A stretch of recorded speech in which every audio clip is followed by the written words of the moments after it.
What is going on, ladies and gentlemen? This is the Fourth and Fantasy Podcast, episode 13, coming to you live. Woo, what's going on, brother? I mean, when we're sitting at this table, it's always a great day. Let's be honest. Listen, we got something special for you today. I know we got college basketball going on in the wings and all that stuff, but there was always time to talk fantasy football. Always time, but since you brought up college basketball, now yes. I have to say this. For the people out there who are upset about all the 4-1 seeds in the Final Four and saying NIL ruined college basketball, just sit down and ask yourself if you actually watch these games. Absolutely. Because first off, these Final Four games are going to be sick. I don't care. Nobody wanted to watch McNeese State play Michigan State in the Elite Eight. No. Nobody wants to watch that. If you're a fan of basketball, you want to watch the best players and the best teams, this is what you got. Stop complaining. This is the first time this has happened since 2008. NIL has not ruined college basketball. These are professionals. They get paid. Okay, I got to stop now before I keep going. Listen, I love the rants. I love the college basketball rants, but we got to get into it. Yeah. Ladies and gentlemen, welcome again. Just want to let everyone know we're 760 plus plays across Spotify, Apple Podcasts, YouTube. It's the race to 1,000 is what I'm going to call it. Yeah, it's now. Nuts how much this number goes up every time we sit down once a week to make these episodes. It's insane and we love it. Make sure you're following us on all of our socials at Fourth and Fantasy Pod, Instagram and TikTok at Fourth and Fantasy, YouTube at Fourth and Fantasy. Make sure you give us a like, follow on all our socials, and leave a comment. You never know, you might see yourself on the show. It's been a little bit, Woo. I have not been able to give you a quick question, but I got a quick question of the day for you. Hit me. Quick question of the day. I'm going to call this one Hidden Gem. Now that free agency has calmed down, who is one hidden gem you'd like to target? Yeah, so we talked about this on the last episode. I'm going to go with a guy that I just acquired. It's going to be Rome Odunze, wide receiver for the Chicago Bears. I want to start with saying, it was his rookie season last year. A tough year, just a tough year to be a Chicago Bear. Let's be real. They bring in Caleb Williams, and then they try to bring in, a wide receiver to go with him, which I always think is a smart move if you're drafting a young quarterback. Always bring in a young guy with him so they can learn and grow and develop together. I think that really helps to build a connection. And to be honest, we just never saw the connection at all last season. I think he only had about 700 receiving yards, 54 receptions. Yeah, he was the number 3 behind Keenan Allen. Yeah. He did have 100 targets, which is what I did like to see. So the targets are absolutely there. But when we have these rookie receivers, we've said in the past how, after the bye, their production starts to go up a little bit, which you did see. He had a couple double-digit target games, which is awesome. But then also after the rookie seasons, there's always candidates for second-year breakout receiver candidates. We saw it with Deebo Samuel, A.J. Brown. The list can go on and on. Amon-Ra St. Brown. So all these guys who we see as bona fide, wide receiver ones in the NFL, it all came in their second year. So I'm excited to see, what Rome Odunze can do in his second year. I think Ben Johnson helps us out a lot. And Keenan Allen is gone. He didn't re-sign, did he? No, he's still a free agent as of today. Yeah, so right now it's just him and DJ Moore. So I'm excited for Rome Odunze in his future. I like that. That one's a sneaky pick, and I like it. My hidden gem I'm going to give you is Puka Nacua. I'm going to stick to the trend of, people we've recently acquired. I know we talked the last episode. I recently acquired Puka Nacua, but I believe that he is a hidden gem because he only played 11 games last year.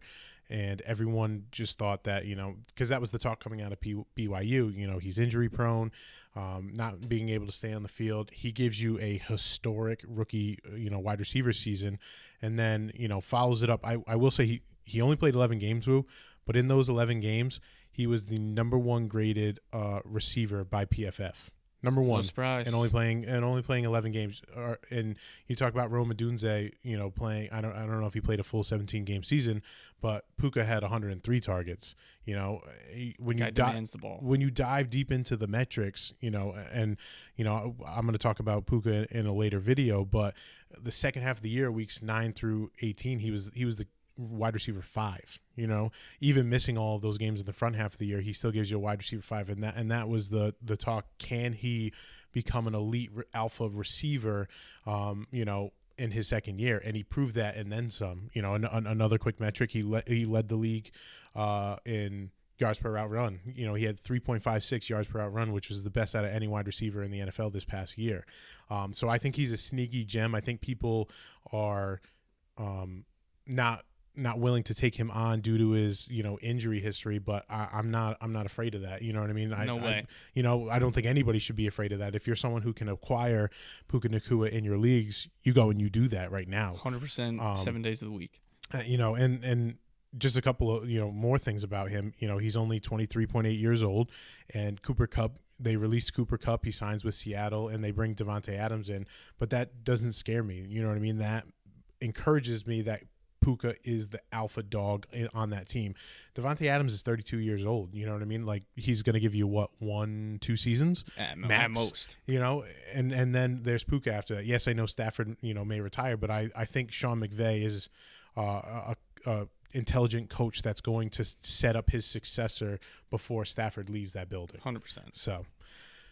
So yeah, those are quick questions of the day. We're going to move into our free agency updates. There are only three quick signings that we wanted to discuss that we haven't discussed on the podcast.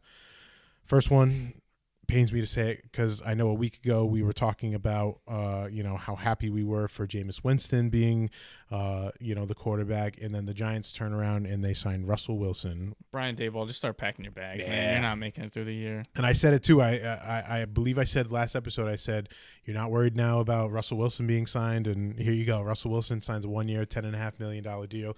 So my question for you on this is, what does this mean for the quarterback room for the New York Giants?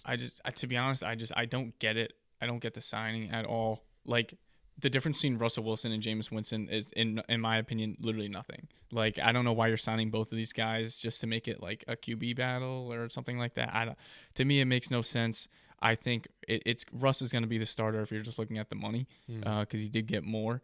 So I think Russ is going to be the starter, and I'm not going to be shocked if he ends up getting benched at some point. I could also see him getting benched, and then they turn back to him because of, you know, how erratic Jameis Winston can be. Oh, absolutely. So basically all I'm trying to say is this is all terrible for Malik Neighbors, because it's just going to be a revolving door of starting quarterbacks, and there's going to be no continuity, and I don't like it. I'm just going to say right now, the dream is dead for a wide receiver one season for Malik Neighbors. For now. Obviously, with Jameis Winston, you thought, you know, they're going to, you know, sling the ball. I think I saw some crazy stat that Cleveland was on pace for like 648 passes, you know, per game, or not per game, but total passes, right, which is nuts. Yeah. And if Malik Neighbors could get any of that, that would be a easy sign him up. He for would be a 20 receiver. Target a game guy. Oh my God, yeah. Because there's no one else there. No. But the other crazy thing I heard about this was this doesn't mean the Giants don't sign a rookie wide receiver. And I just want to say, could you imagine the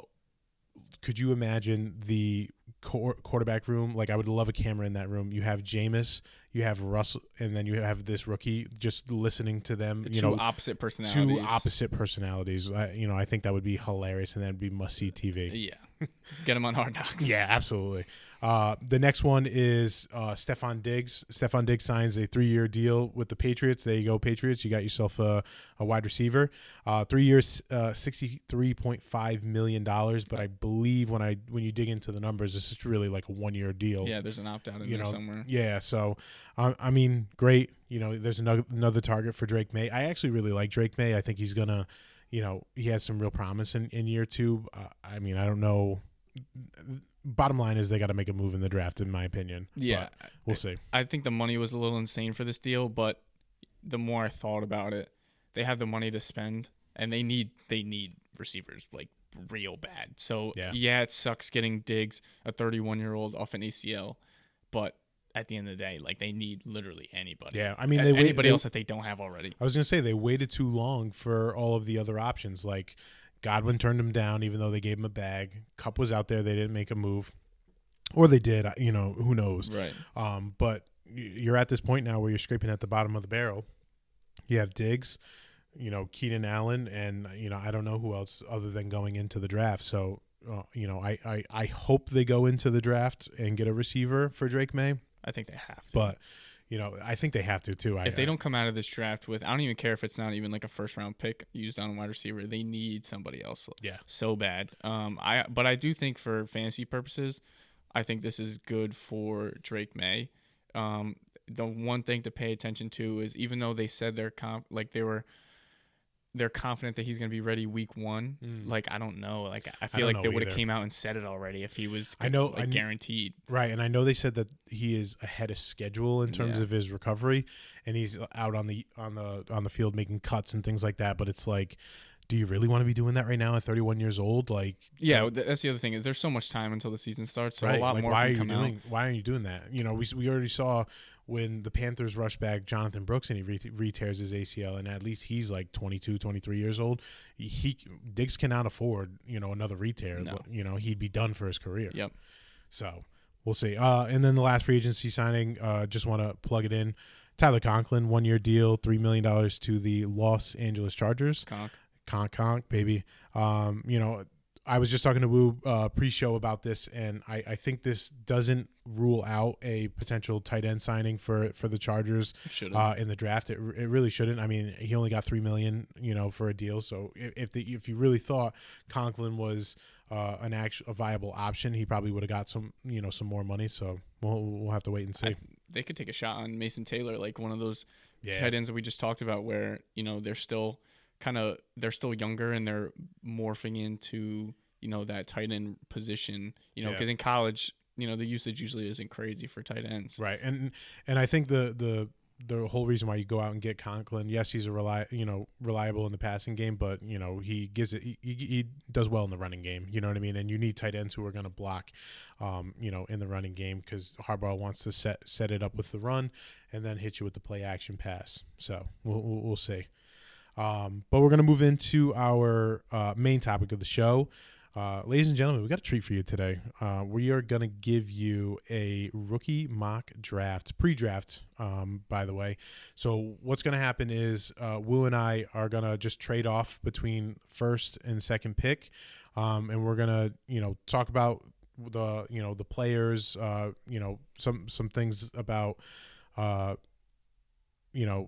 who we want, and if we're in that particular position. So it's not like Wu and I are going back and forth and then those are our teams for those two teams.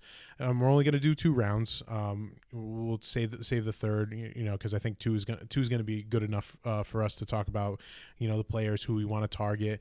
But I think what we're also going to do when we're in these certain picks, talk about if applicable, do we want to trade out? Is this an opportunity where you think like, I see a tier break in these prospects, and I'm maybe looking to trade out and acquire more picks or acquire a player. If someone really is in love with a player at this spot, then I want them to come in and trade with me. So you also have to think about who you already have on your team and positions of need as well. Right.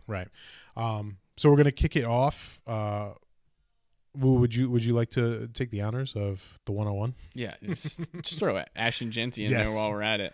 So Ashton Genty's going to go 101. I don't think there's really much to say, right? There really isn't. It doesn't matter where he goes. He could go to Vegas. He could go to Chicago. He could go to Dallas. He could go to literally anybody, and he will smash. It's all on tape. If you can't see it on tape, then I don't know what you're looking at. Yeah. The guy's a baller. He will be a workhorse.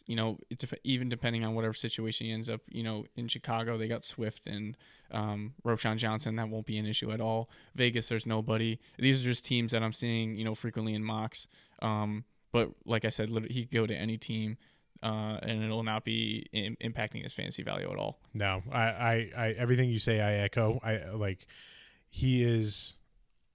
think he is a can't miss prospect. You know what I mean? Like, no matter where he goes, he's gonna smash wherever he is, and that's why people are trading crazy things to get the 101. You don't do what he did at Boise State by accident. Absolutely. I don't care what conference you played in. Shout out Josh Rondo. It doesn't matter. No, it doesn't. So that's all we really can say. 102. I'm gonna go up.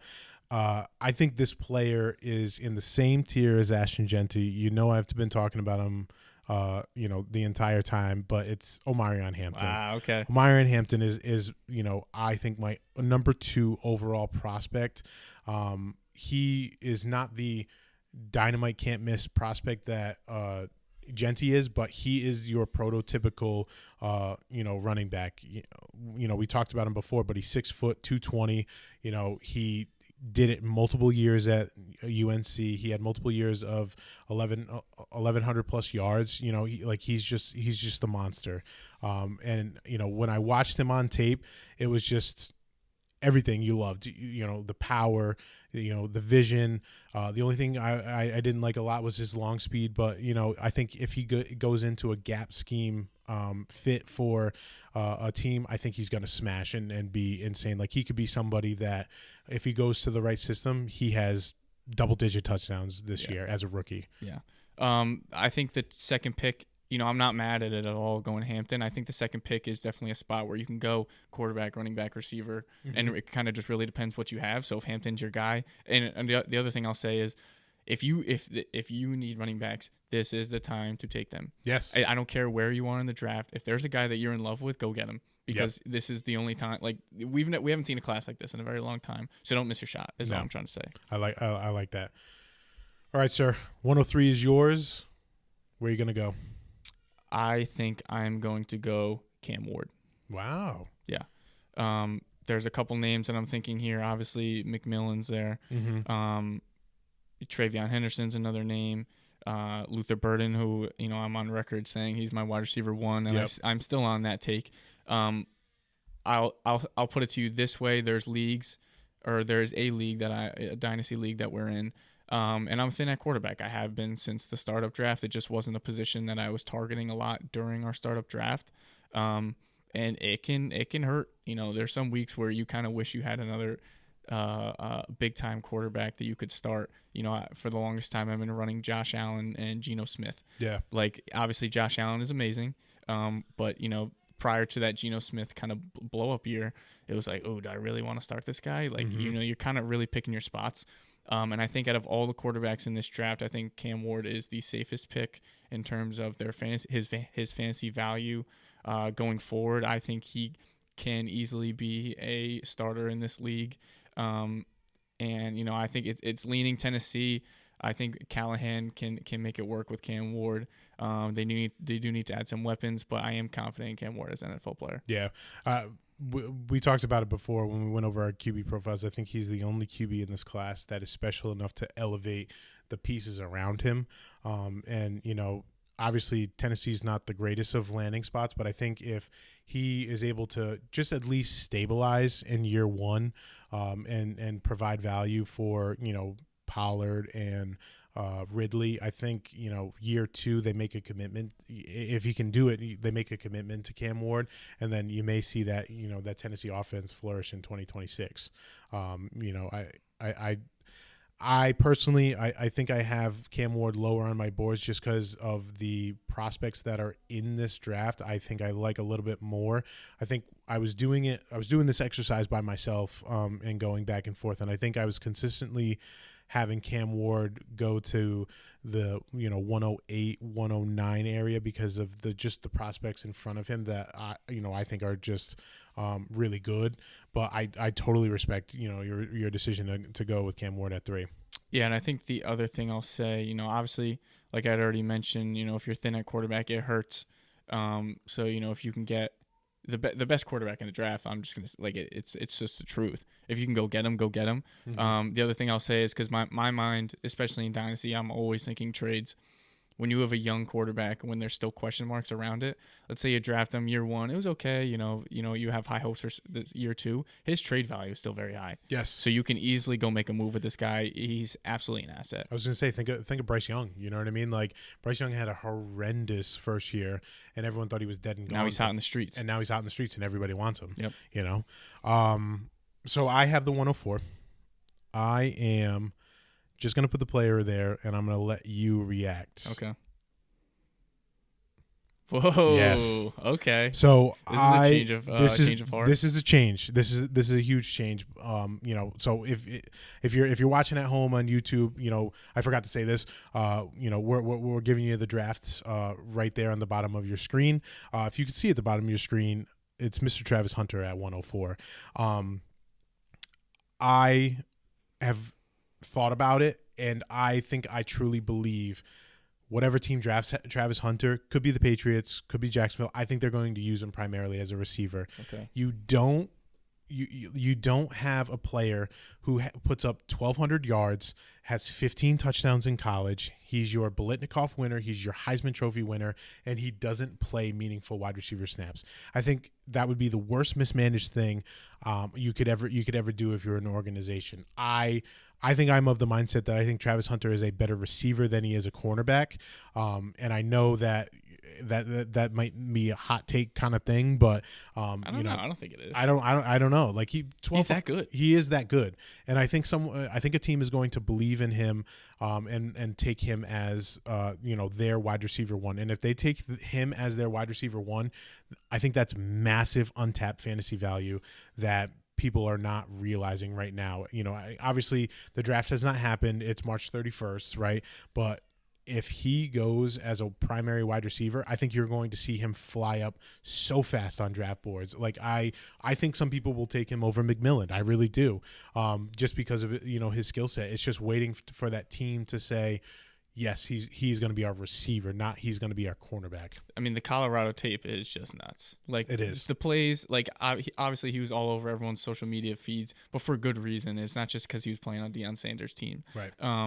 What I will say is, if he were just coming into the draft as a receiver, I'm taking him too. No questions asked. Yeah. No questions asked, because his receiver tape is that good. He's so talented. I think he, if he's coming in as just a receiver and the cornerback piece, isn't something at all.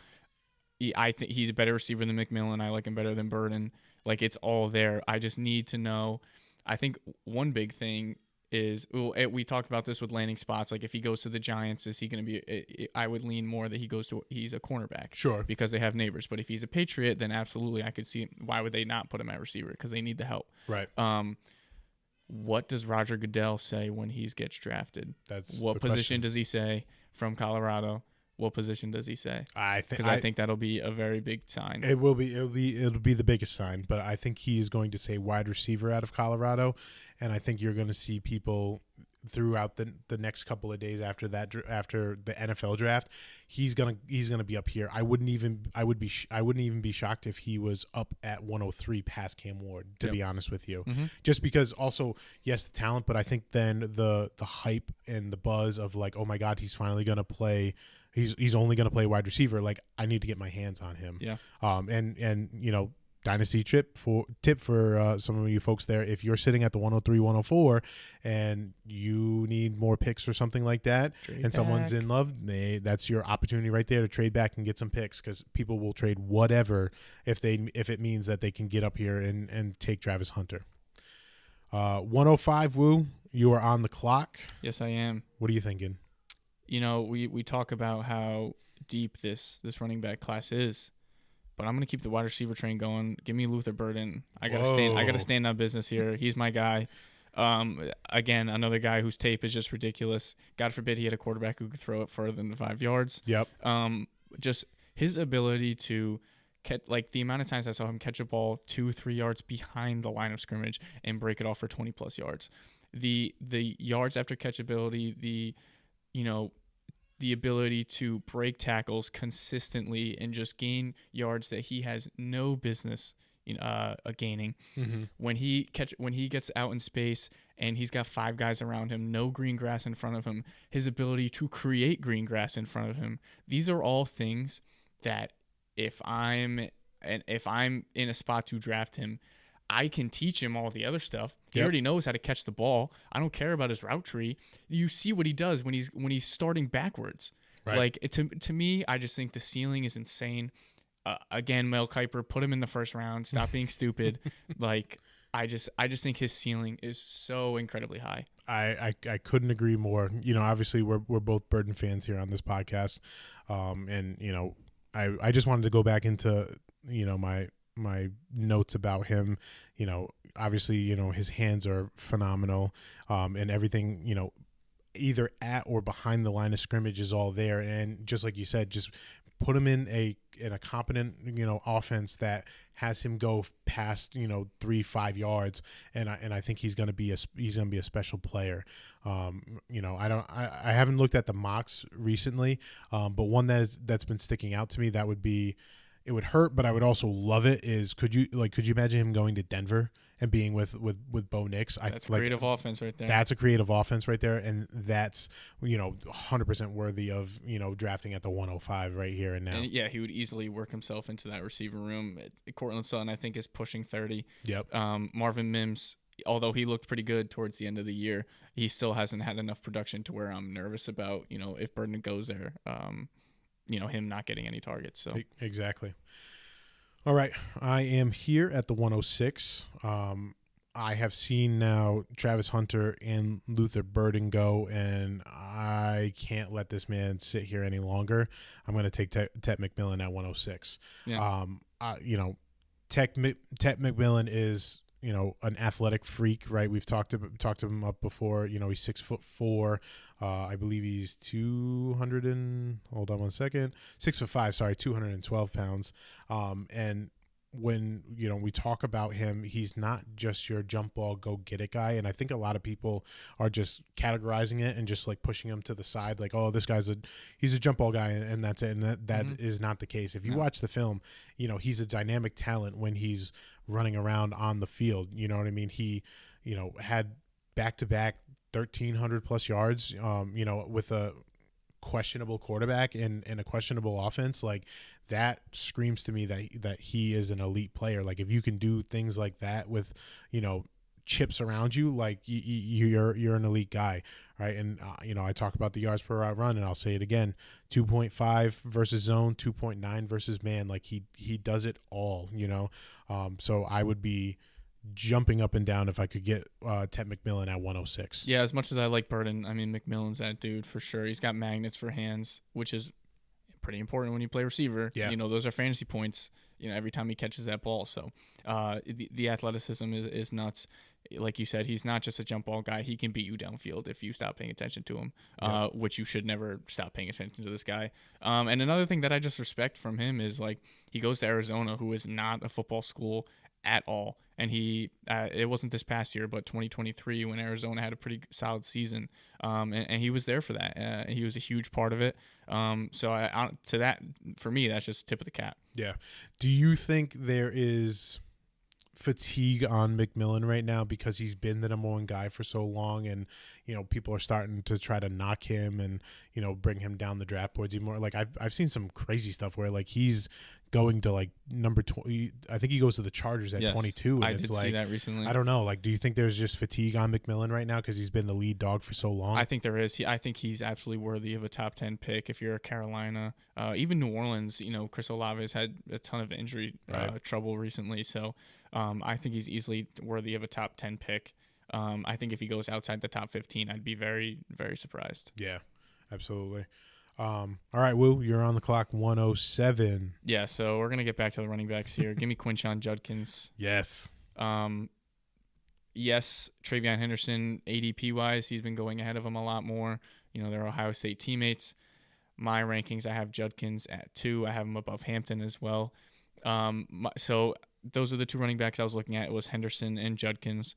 My decision between the two, yes, I love Henderson's, pass catching ability and how creative you can be with him, and how he can line up wide. And obviously running backs, you want them to be able to catch the ball. That's extra fantasy points that you're getting on a week-to-week basis. Judkins, for me, I can see him being a 3-down running back. I can't see Travion Henderson being a 3-down running back. And at the end of the day, I'm looking for as much production as possible, having your hands on the ball, and having your team, create opportunities for you. Yeah, I agree with you. Judkins is my number 3 running back on the board.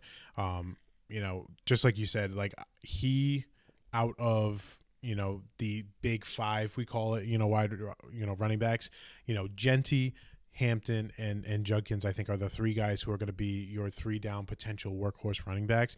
And, that is fantasy value that you want to take part of. Obviously landing spots can change, and Yes. Henderson could go into a role where like he is the lead dog, getting the pass catching on top of that. And I think if that were to happen, I would consider changing it. Yep. But I think right now where we are, Judkins has the opportunity to be a 3-down back. People were nervous about his speed, and he goes out into the combine and gives you a 4.48. He's just a dynamic talent and runs physical, and I think that's what I want. That's what I look for. If you're a running back who's over 220 pounds, you can run under sub 4.5, and you just and you accept contact and you run it like 10 out of 10 times you're going to make it in the NFL. Yeah. You know what I mean? So I love the pick there. Yeah, there's one other thing I want to say is when I'm making these picks, obviously none of these guys have been drafted yet, so we don't know what situation they're going into. So for me, at least, I'm making these picks based off of, let's say they all go to, everyone's got the same situation, who I think will, produce the most. Yeah. So I'm up at 108 right now, sitting here, and I am going to take Travion Henderson.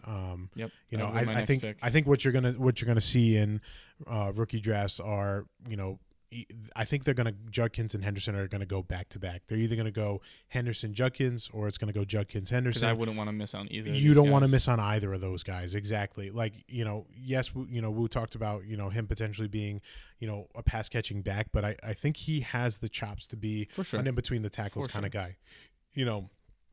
He showed, obviously had injury, his years at Ohio State, but, had an amazing season when he shared the backfield, right? He had a better yards per run than his breakout year. When I watched him on the film, he was a downhill runner. And normally you think with those pass catching guys, they're east to west. He was north to south when the ball got in his hands. So I'm not. Is Judkins the better in between tacklers? 100%. But I think Henderson can absolutely do it too, and you shouldn't be nervous or be afraid if someone's deeming him as the pass catching guy, because that just means that he can do both. Yes. And I don't know, for some reason I keep thinking like if he were to go to Minnesota, like somewhere in like a Kevin O'Connell offense, and where he's catching passes out of the backfield, but he's also learning under Aaron Jones for a year. I don't know what the contract was with Aaron Jones going back to Minnesota. You got 2 years. Yeah, so it's a 2-year deal. But I think it's a perfect window. It's a perfect window, right? Minnesota gets one year out of or 2 years out of Aaron Jones, and then you have your guy for the next 7 to 8 years right after that. And I would gladly take him at the 108. Yeah, Henderson's got all the talent in the world. He is so shifty, so good at making guys miss. And then, like we've already touched on, you can be so creative with him lining them out wide. And he was a receiver in high school, so he's got those hands for sure. And those are just extra fantasy points, especially for running backs. Just because I took Judkins over him doesn't mean I don't like Henderson. If I'm in a spot where I get Henderson, or I'm stuck with Henderson, in quotations, I'm not mad at all. No, absolutely. All right, we're at the 109. Where are you thinking, Will?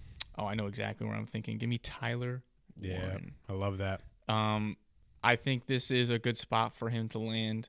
Honestly, depending on what your team looks like if you just have a loaded roster with receivers already, and you feel pretty confident at running back and quarterback, if you want to take them anywhere up to like the 106, 107, I think, depending on a landing spot, but I think there's plenty of teams where he can be a massive fantasy piece.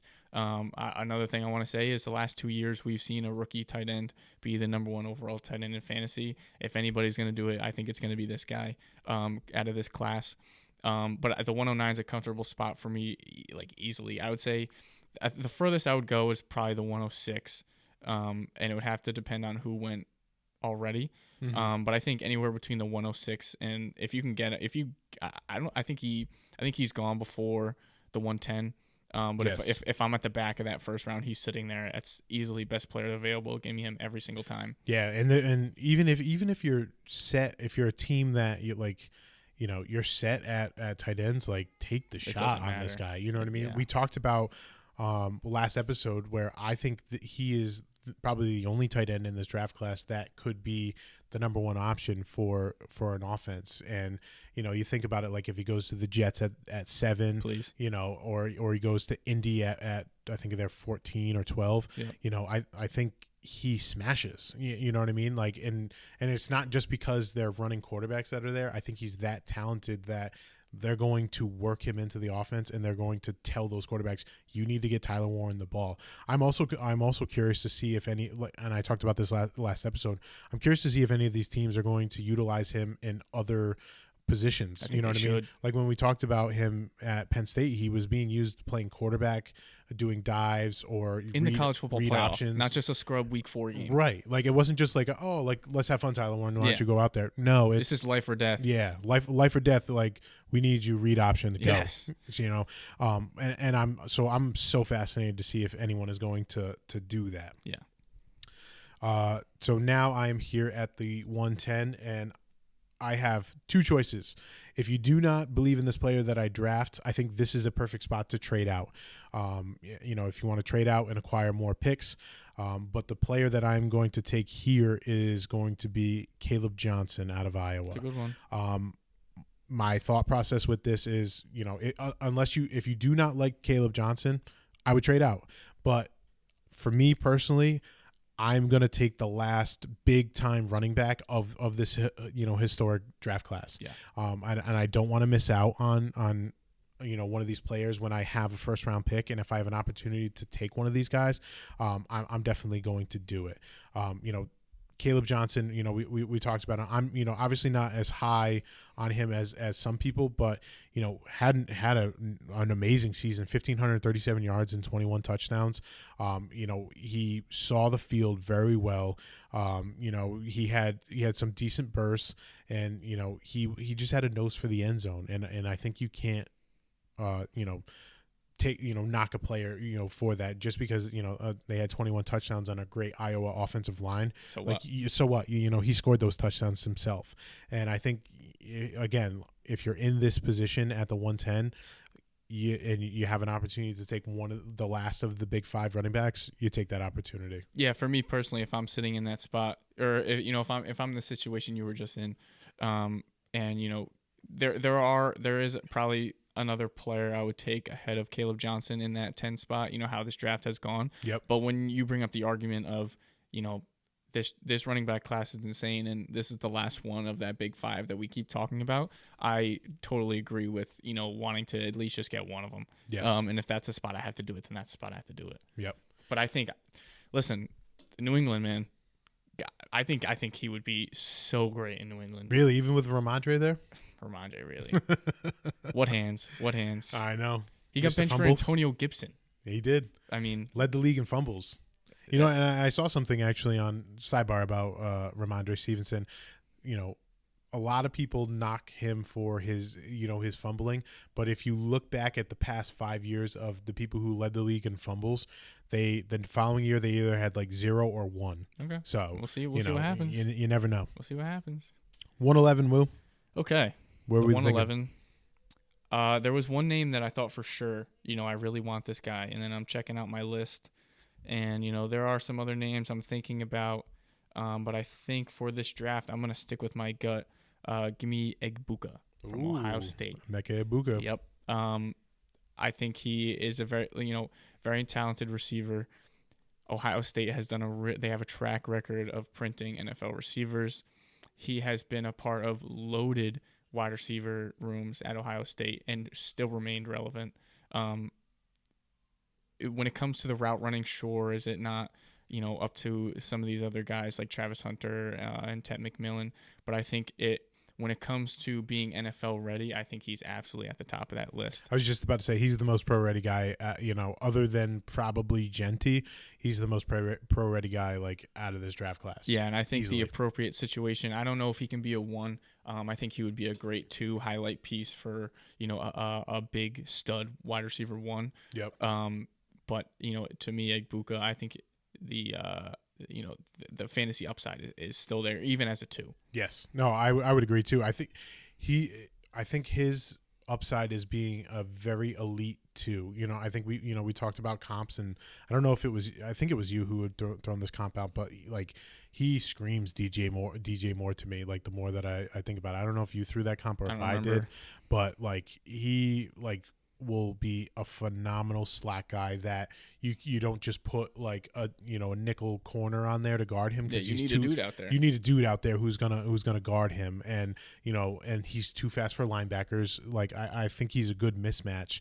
My question for him is he gonna be able to beat that depth chart no matter where he goes to see the field, because if he does, I think there's going to be some great value there. Like I think he could easily be like a Devontae Smith for an AJ Brown. Yes. If you catch what I'm saying here. Yep. Yeah, absolutely. I gotta look at some comps for him, or I mean not comps, where he went mock wise, because I got to see, because the first one is Houston goes. I've seen him go to Houston. I think another one I was thinking, and I don't think they take it with their first round pick, goes to Dallas, and that would be nice with CeeDee Lamb, that 1-2 punch with. But CeeDee. I also like the Houston one. Yeah. Oh, absolutely. I think both of them are good ones, but we'll have to see. All right, I'm sitting here 112, last pick of the draft, or I mean of the first round. I'm looking at, there's a lot of quarterbacks that, could be taken. I'm looking here at the top of my list. I think I'm going to bypass that, and I'm going to go Colson Loveland. Okay. Sell me on this, because I don't know. I think this might be a little too early for me. You think so? I think so. Maybe this is recency bias for me, but I think Colson Loveland he's going to have the draft capital. So he's going to see the field, and I truly think, the more I think about it, and it's not because of where I think he's going to go, because I think he's going to go somewhere in the first round, but I think if he goes to the Los Angeles Chargers, like it's just going to be phenomenal fantasy value.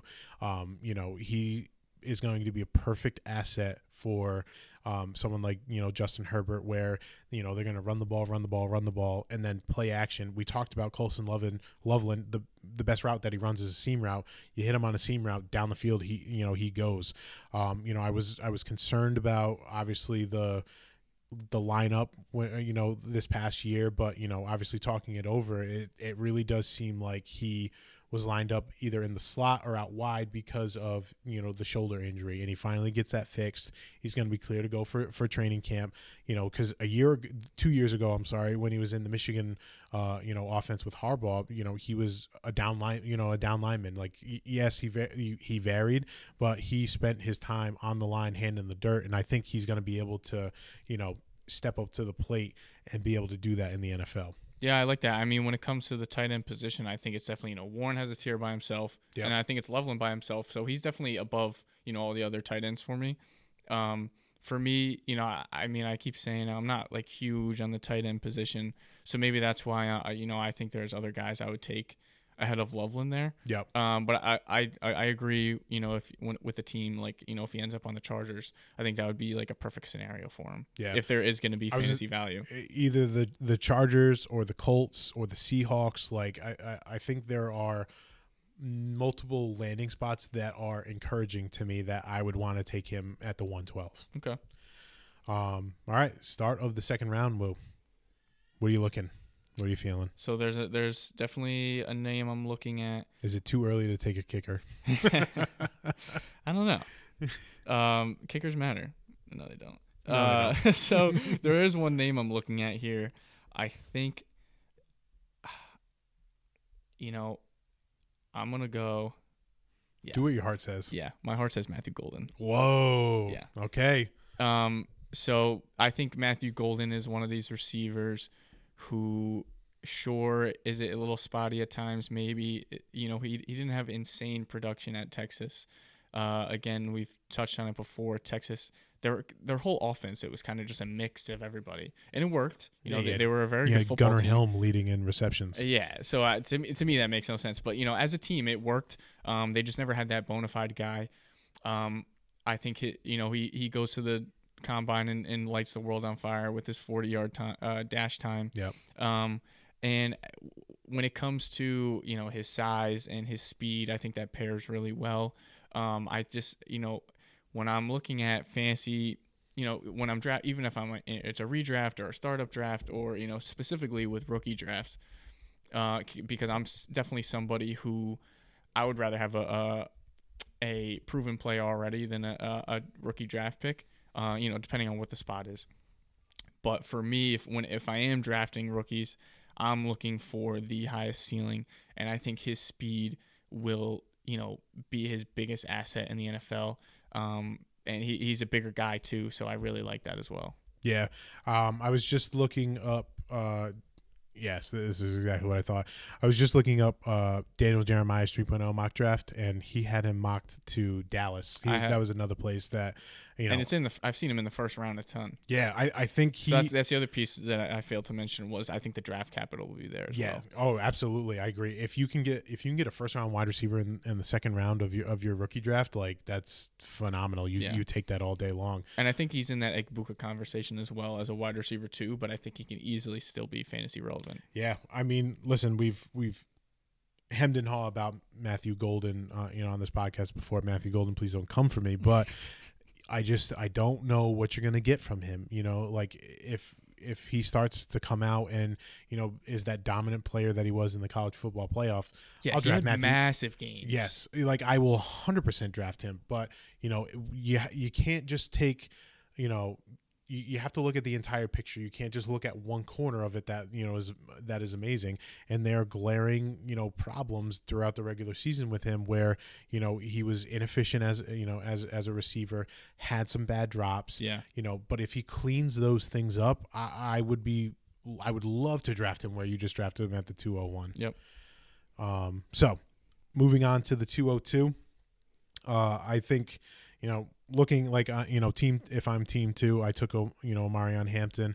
I'm definitely loving where I'm at right now, and I would love to take a quarterback. And the person that I'm going to take is going to be Jackson Dart. Uh-huh. Jackson, all respect to Shedeur Sanders, but I think him not coming out in his at the NFL Combine and doing the on-field drills really hurt his stock, and I think people really took a critical eye on him, and I think a lot of teams are just going to let him fall. I won't be shocked if he free falls in this NFL draft. I don't know, man. Because I don't know. I don't think people want to deal with the drama. You know what I mean? And he's an amazing talent, but someone like Jackson Dart who says all the right things, and he goes to the Combine and he lights it up and we talked about this before, he had a better arm than Shedeur Sanders did.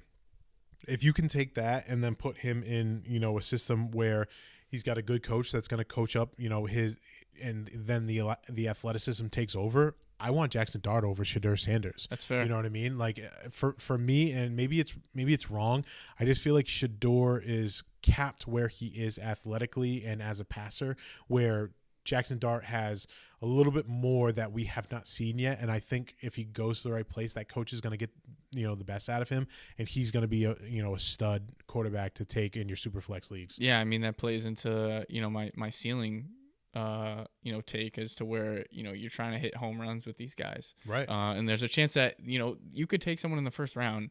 I have Jonathan Mingo. They turn into nothing. So, Yep. You're taking shots on these guys. Obviously, you love to see, what kind of tape they put out in college. But when we get to the NFL, it's a completely different game. Yes. So listen, if you want to go for a home run with Jackson Dart, I'm all for it. I think he will be a first round pick.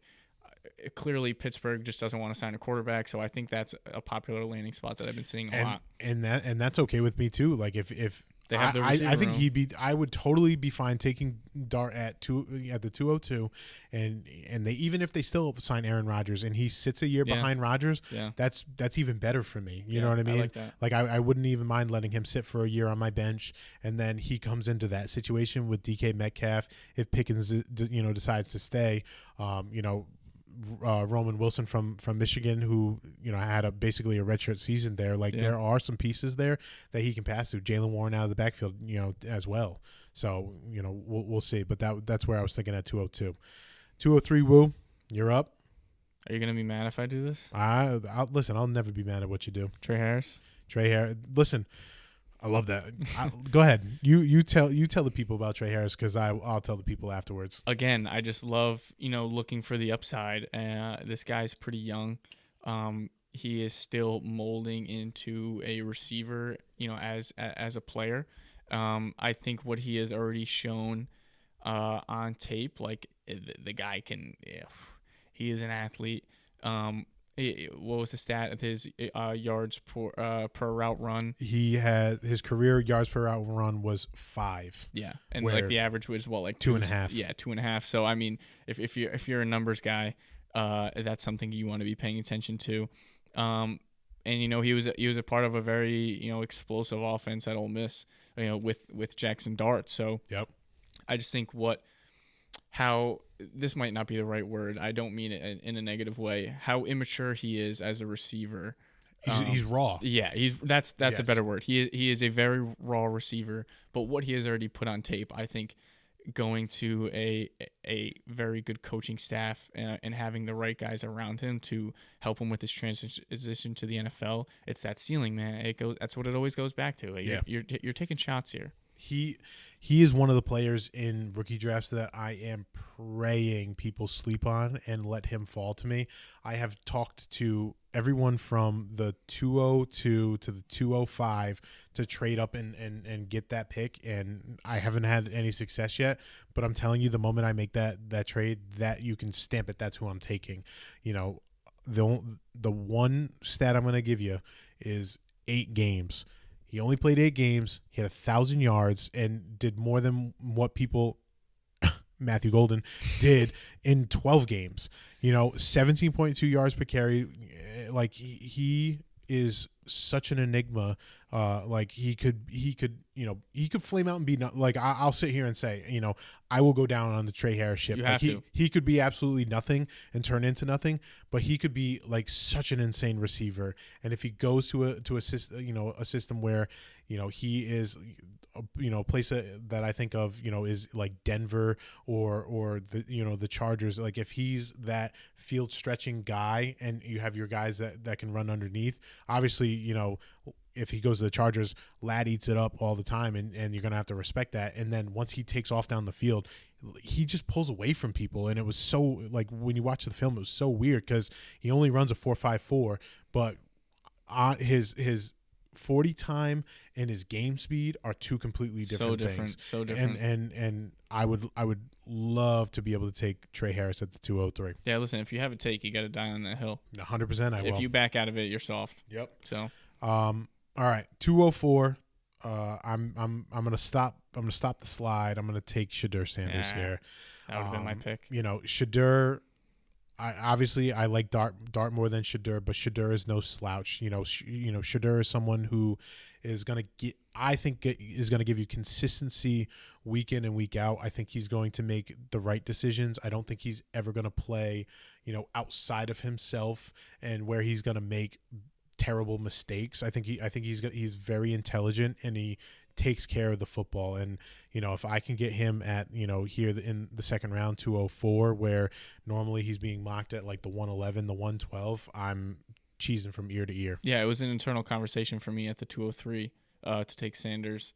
For me, I think, like you said, I just think he can be so consistent with his production.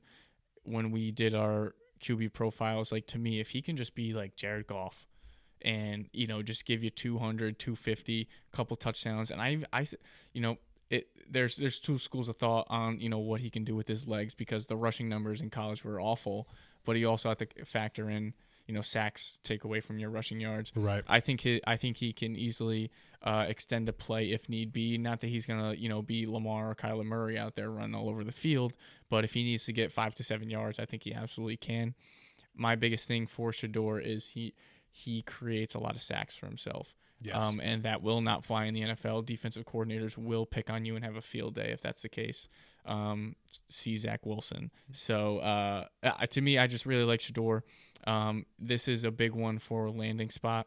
There's a chance that if I don't like the landing spot, there's no way I'm taking him at the 204. I'm telling you, if he goes to Cleveland, he's off my board. That's he's one off of them. my board. That's one of them. But I will say, when it comes to personality for Shedeur, Yeah, he's got a little flair to him. He's Deion Sanders' son. To me, I like some swag with my players. You know, Yep. I want them to have a little shit to them. So if that's the case with Shador, you know, I'm all right with that. Yeah, absolutely. All right. 205, Will. You're up. 205. So, you know, I'm scrolling down this list here. Saw a lot of running backs go heavy in the first round, as they should. There's definitely other positions that I'm looking at, and as I continue to talk to myself while I'm while I make this pick, Yep. I am going to land on Dylan Sampson. Dylan Sampson, running back out of Tennessee. Now, I'll just be straight up. I have not dug deep into the film like I have with some of these other running backs, but for Dylan Sampson, he looked really good at Tennessee. He's been a name that I've been hearing, you know, throughout the years of his college career. And I think he has the intangibles to be in this conversation of some of these better running backs.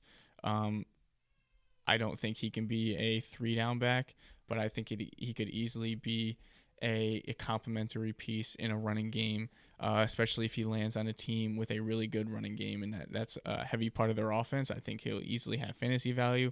And if he's in a situation where he gets drafted to a team where there's an older running back, or a running back goes down and he gets some extra touches, I think he can easily slot into that role and be very relevant. Absolutely. You know, I've heard about Dylan Sampson. I, like you said, I have not dug into the film, but I have some stats for you, Woo, here. Dylan Sampson, 5'8", 200 pounds. He had 1,491 rushing yards and 22 touchdowns at Tennessee.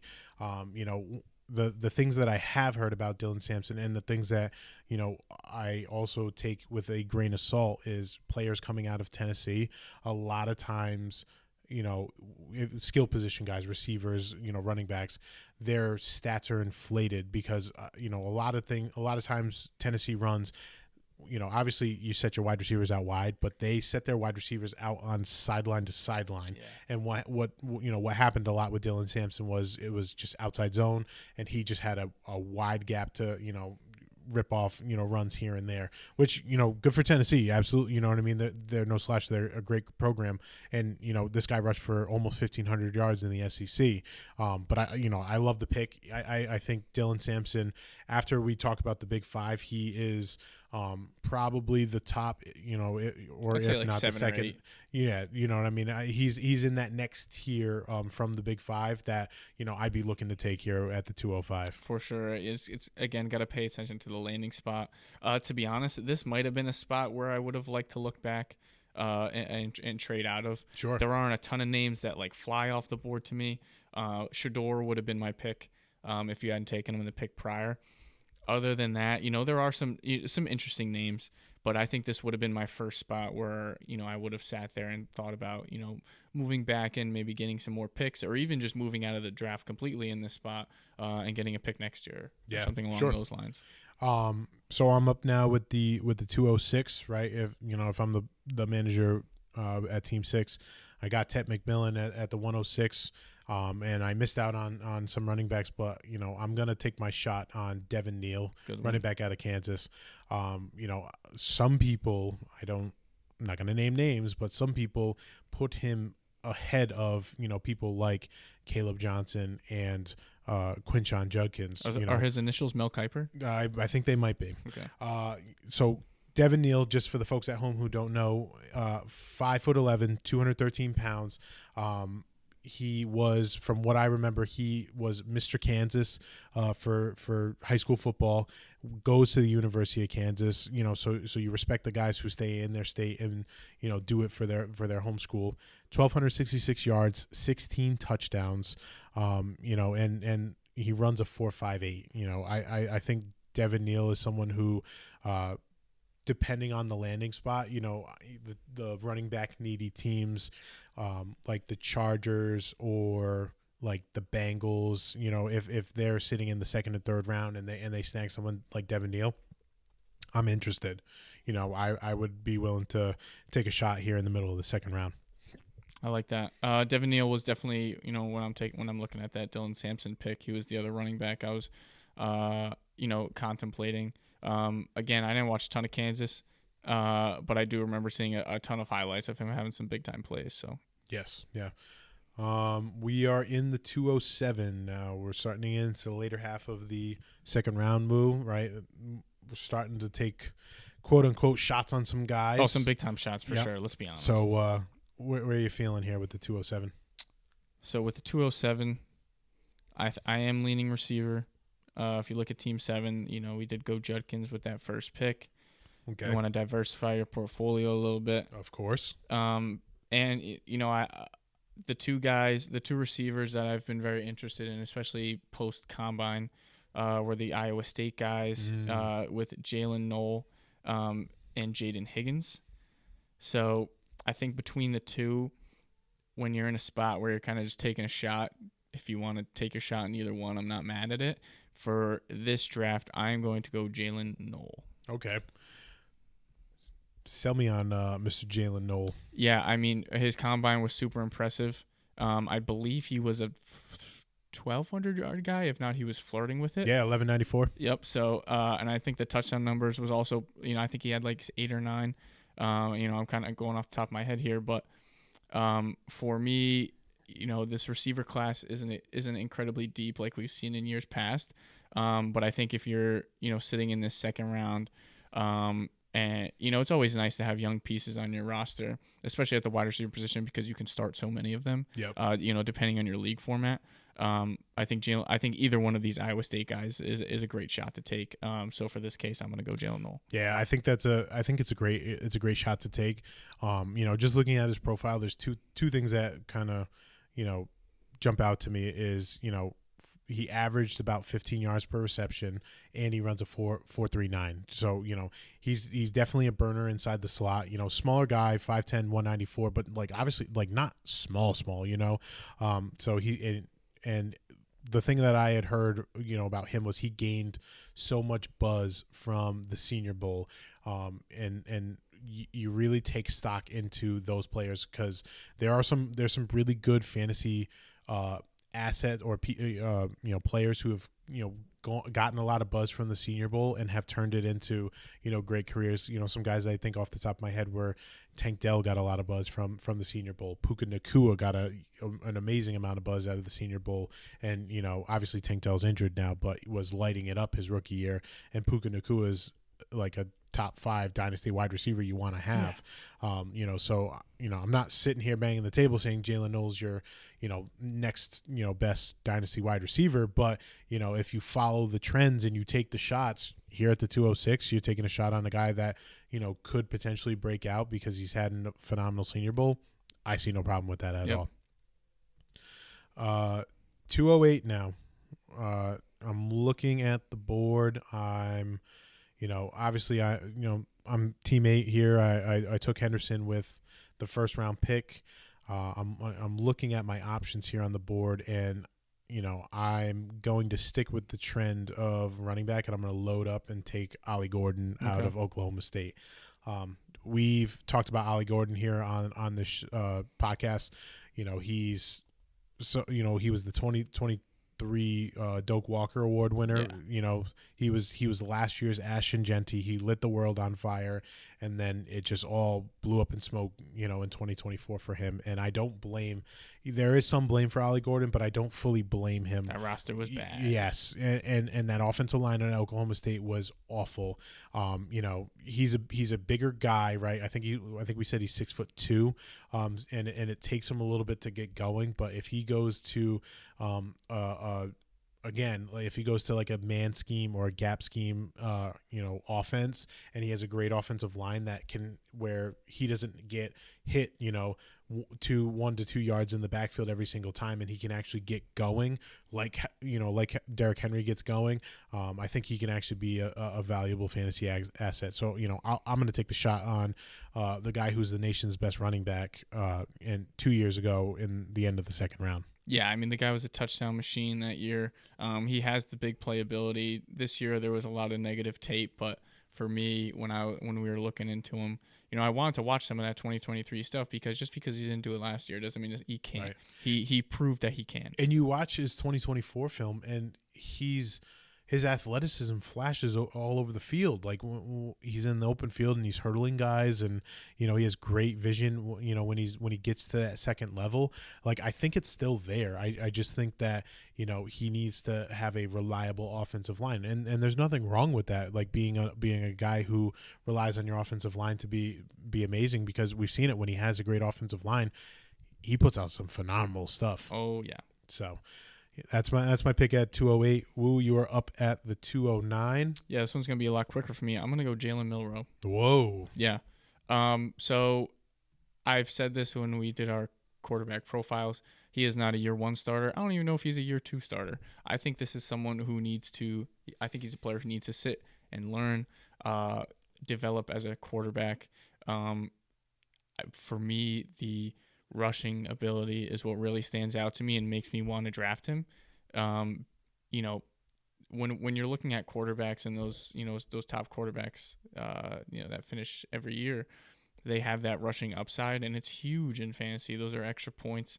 And I think he had like 700 or 800 rushing yards this year.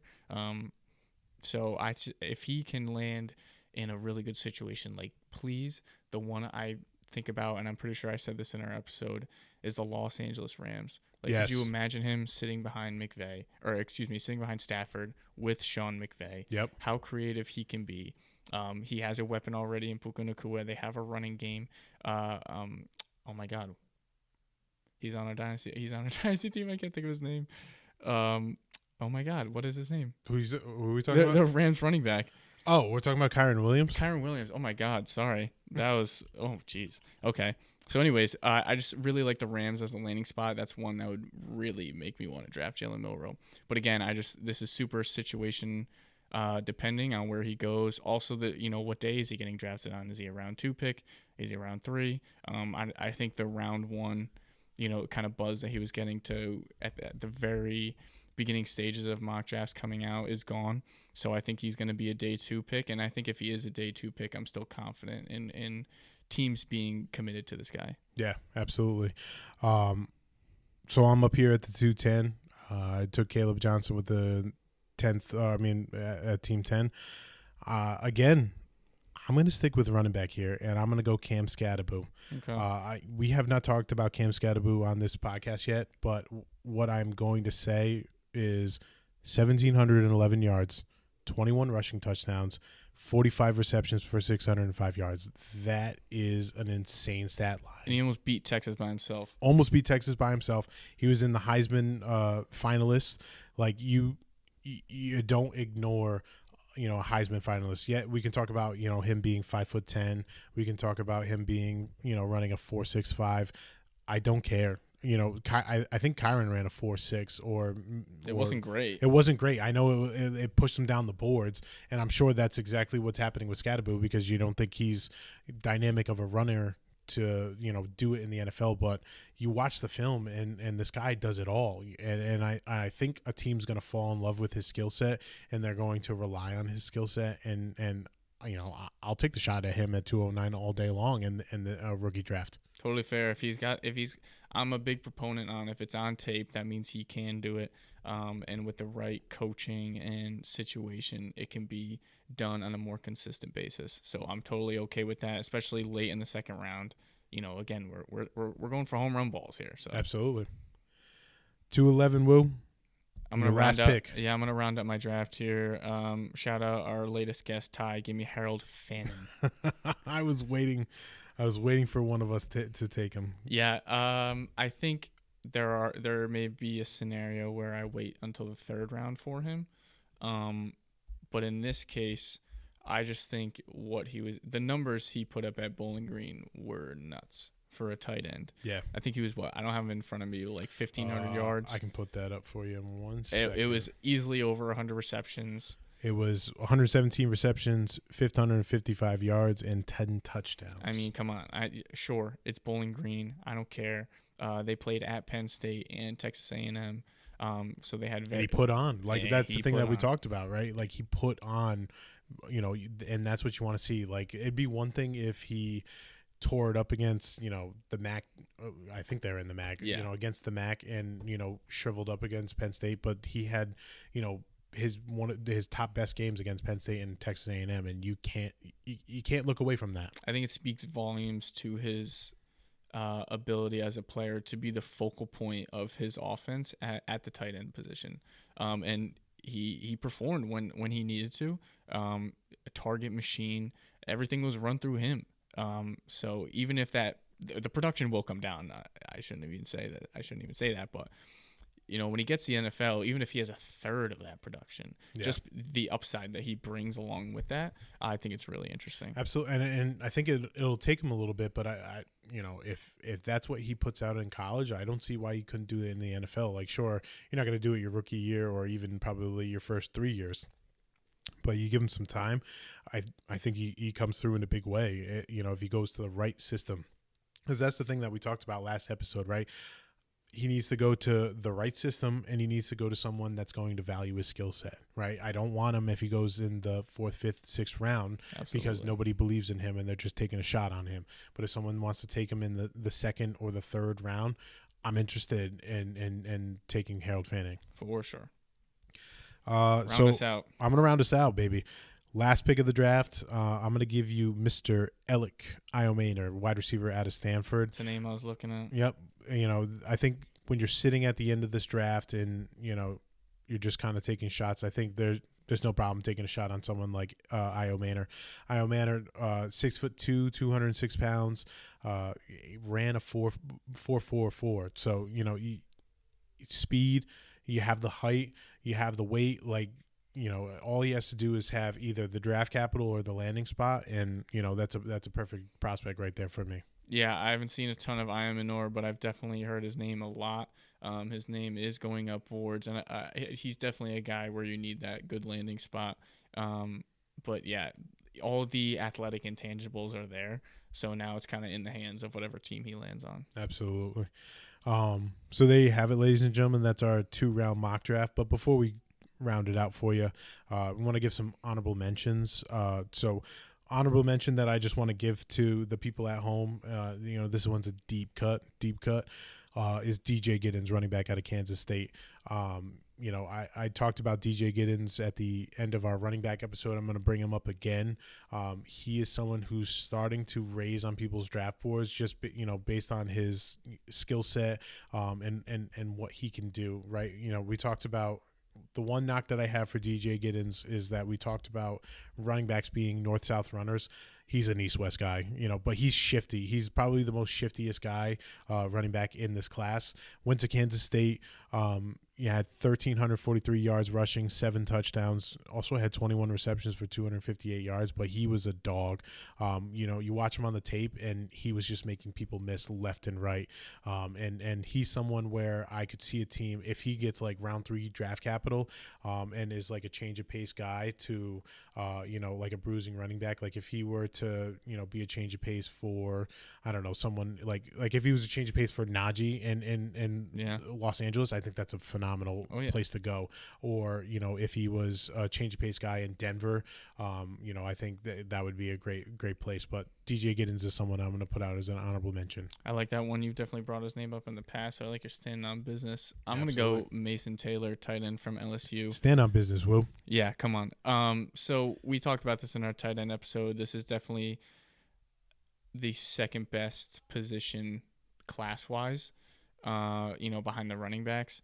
And I think Mason Taylor's really interesting. I don't even think he's 21 yet. No, he's not. He's the second youngest behind Colston Loveland. Yeah. So I just think in terms of his age, how much molding can be done with this guy.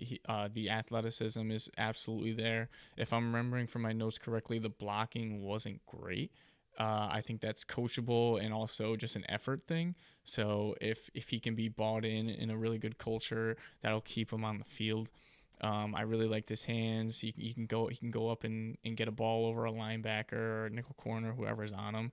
I just think it's a really interesting piece, and he can be used really creatively. The athleticism, he's got the NFL pedigree as well with his family. Jason Taylor, no slouch. So yep. I think there's a lot of interesting factors for me for Mason Taylor, especially at a position like tight end, where, you know, some seasons you're kind of just streaming as you go along. So why not take a shot on a guy? I like that. I like that. So there you have it, ladies and gentlemen. We've given you a 2-round pre-draft, rookie draft. Subject to change. Subject to change, of course. Like, obviously the draft is less than a month away, Wu, right? Crazy. So crazy. Again, like I said at the top of the show, please make sure you're following us on all of our, socials. Twitter at 4th and Fantasy Pod, Instagram and TikTok at 4th and Fantasy. We're on YouTube. Go check out the video version that you're seeing here today. Threw the draft board on for you to make it a little bit more interactive. But please make sure you're giving us a like, follow, share, subscribe, all those good things. And we'll see you on the other side. See ya.